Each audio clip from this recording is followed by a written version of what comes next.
राजधानी दिल्ली में आज से 6ठी से 12वीं तक के स्कूल खुले। ठंड की वजह से कम दिखी स्कूलों में बच्चों की हाजिरी। दिल्ली में दिखने लगा सर्दी का सितम। न्यूनतम तापमान 7 डिग्री और अधिकतम तापमान 20 डिग्री रहने का अनुमान। बाहर निकलते हैं तो आग।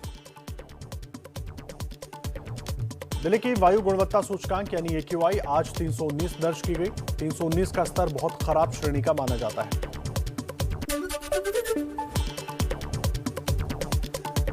हिमाचल के मनाली में भारी बर्फबारी, जगह जगह पर्यटकों की गाड़ियां फंसी। लाहौल घाटी में पर्यटकों की एंट्री पर रोक लगाई गई। देश में ओमिक्रॉन के मरीजों की संख्या बढ़कर 113 हुई। स्वास्थ्य मंत्रालय ने कहा 12 राज्यों में फैला ओमिक्रॉन। भीड़भाड़ और बिना वजह यात्रा से बचें। महाराष्ट्र में ओमिक्रॉन के 8 नए केस मिले। स्वास्थ्य विभाग के मुताबिक राज्य में ओमिक्रॉन के अब तक कुल 48 मरीज।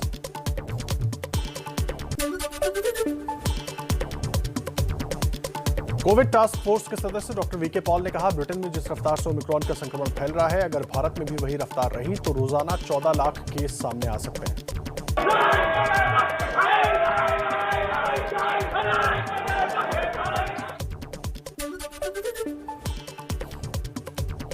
लखीमपुर कांड में गृह राज्य मंत्री अजय मिश्रा के इस्तीफे की मांग पर लगातार दूसरे दिन संसद में हंगामा। लोकसभा और राज्यसभा की कार्यवाही सोमवार तक के लिए स्थगित।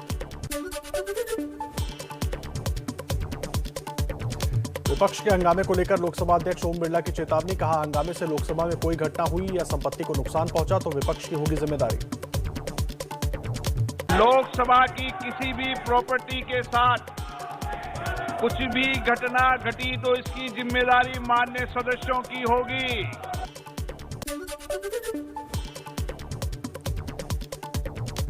टेनी के इस्तीफे की मांग से पीछे हटने को तैयार नहीं विपक्ष। मल्लिकार्जुन खड़गे बोले अजय मिश्रा जी क्यों बचा रहे हैं? वो रिजाइन दे। और क्यों प्रधानमंत्री जी उसको प्रोटेक्ट कर रहे हैं? अखिलेश यादव ने यूपी चुनाव में टेनी के इस्तीफे को बनाया मुद्दा। कहा लखीमपुर में जलियांवाला बाग जैसे कांड हुआ, बुलडोजर वहां कब जाएगा? मुख्यमंत्री जी का सबसे प्रिय चीज है बुलडोजर। वो कब लेकर के जाएंगे बुलडोजर लखीमपुर, ये बताएं। लखनऊ में बीजेपी निषाद पार्टी की संयुक्त रैली में गृह मंत्री अमित शाह ने भरी हुंकार। कहा 2022 में यूपी में फिर से बनेगी बीजेपी की सरकार। 300 से ज्यादा सीटें जीतेंगे।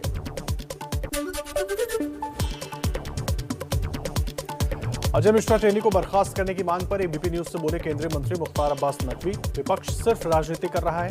कोर्ट की निगरानी में हो रही है मामले की जांच।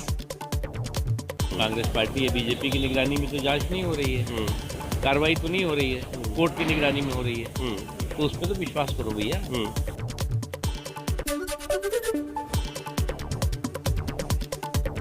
प्रधानमंत्री मोदी आज दोपहर 1 बजे यूपी के शाहजहांपुर में गंगा एक्सप्रेसवे का शिलान्यास करेंगे। मेरठ से प्रयागराज तक बनने वाला ये एक्सप्रेसवे यूपी का 5वां एक्सप्रेसवे होगा।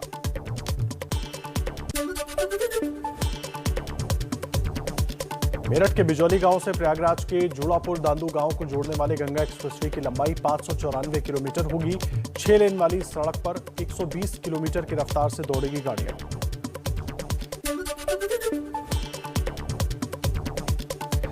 पश्चिमी यूपी को पूर्वांचल से जोड़ने वाला गंगा एक्सप्रेसवे यूपी के 12 जिलों से होकर गुजरेगा। इसे 3 साल में तैयार करने का लक्ष्य रखा गया है। एक्सप्रेसवे पर खर्च होंगे करीब 36,000 करोड़ रुपए। अखिलेश यादव ने गंगा एक्सप्रेसवे को लेकर भी बीजेपी पर निशाना साधा। कहा इस प्रोजेक्ट की शुरुआत मायावती ने की थी।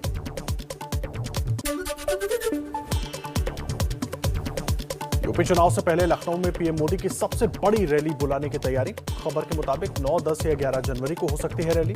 10 लाख लोगों को जुटाने का दावा।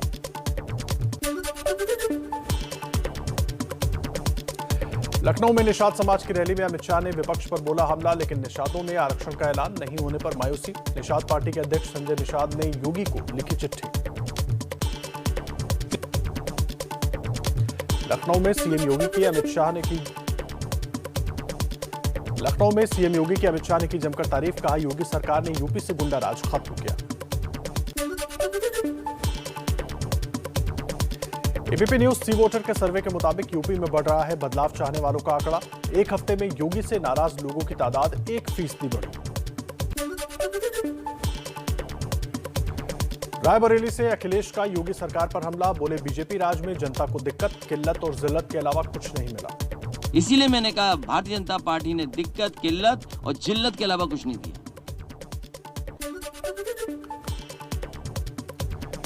रायबरेली में अखिलेश के चुनाव प्रचार का आज दूसरा दिन। रायबरेली सदर, ऊंचाहार, सलोन में जनसभा को संबोधित करेंगे।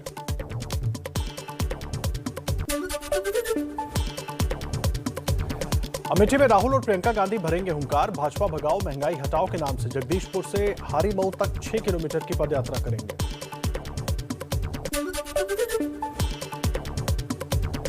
बीजेपी प्रवक्ता संबित पात्रा ने एक वीडियो ट्वीट कर राहुल गांधी पर साधा निशाना, कहा जिन्हें जालीदार टोपी से प्यार, उन्हें रुद्राक्ष की माला से इनकार।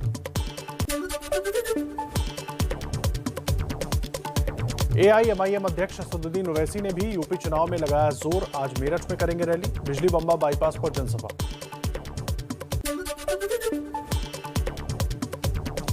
पंजाब विधानसभा चुनाव के लिए कैप्टन अमरिंदर सिंह की पार्टी और बीजेपी में गठबंधन का ऐलान। बीजेपी नेता और केंद्रीय मंत्री गजेंद्र सिंह शेखावत और कैप्टन अमरिंदर सिंह की मुलाकात हुई, सीटों की घोषणा बाद में।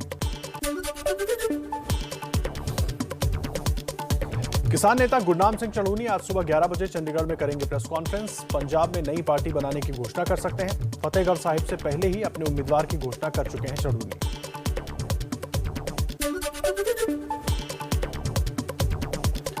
आज से 2 दिन के महाराष्ट्र दौरे पर गृहमंत्री अमित शाह शिरडी में साईं के दर्शन करेंगे। कल पुणे में सीएफएसएल की नई बिल्डिंग का उद्घाटन करेंगे। उत्तराखंड में आज से जोर पकड़ेगा बीजेपी का चुनाव प्रचार, पार्टी अध्यक्ष जेपी नड्डा हरिद्वार से विजय संकल्प यात्रा रवाना करेंगे।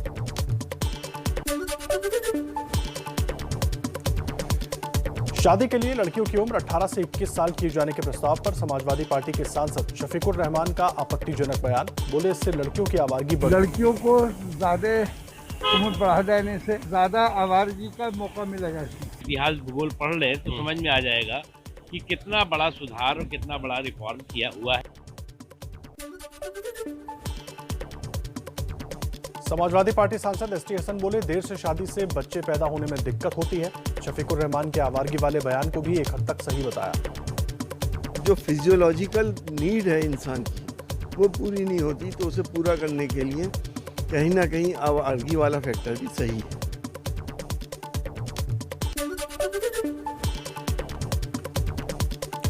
कांग्रेस सांसद शक्ति सिंह गोहिल ने कहा शास्त्रों में लड़का बड़ा और लड़की छोटी होती है, ऐसे में शादी की उम्र को क्यों बदल रहे हैं? सरकार यूपी चुनाव को देखते हुए ऐसा कर रही है।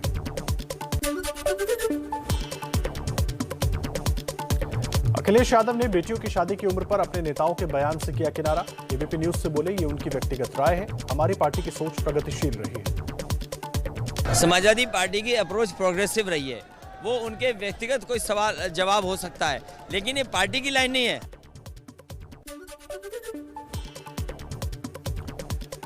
लड़कियों की शादी की उम्र 18 से 21 साल करने वाला बिल अगले हफ्ते संसद में पेश होगा, सरकार ने राज्यसभा में दी जानकारी।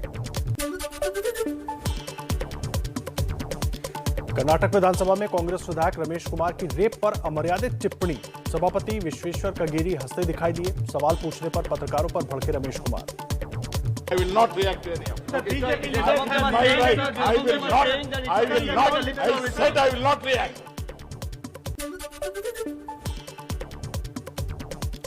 प्रियंका गांधी ने कांग्रेस विधायक रमेश कुमार के बयान की निंदा की, कहा यह समझ से बाहर है कि कोई इस तरह के शब्द कैसे बोल सकता है, ये पूरी तरह से गलत है।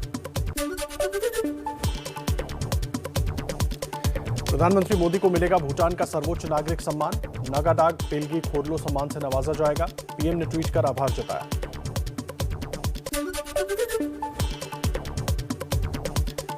फ्रांस की रक्षा मंत्री फ्लोरेंस पार्ली ने प्रधानमंत्री मोदी और रक्षा मंत्री राजनाथ सिंह से मुलाकात की। पार्ली ने कहा भारत को जरूरत पड़ी तो और राफेल विमान देने को तैयार है।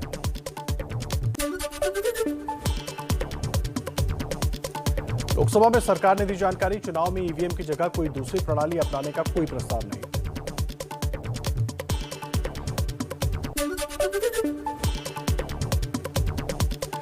दिल्ली में रेजिडेंट डॉक्टरों की हड़ताल लगातार दूसरे दिन भी जारी। ओपीडी और इमरजेंसी सेवाएं बाधित होने से हजारों मरीज परेशान। नीट पीजी काउंसलिंग में हो रही देरी का विरोध कर रहे हैं डॉक्टर्स।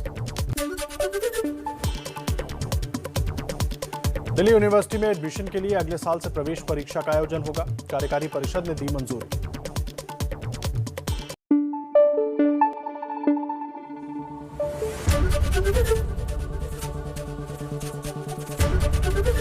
एबीपी न्यूज आपको रखे आगे।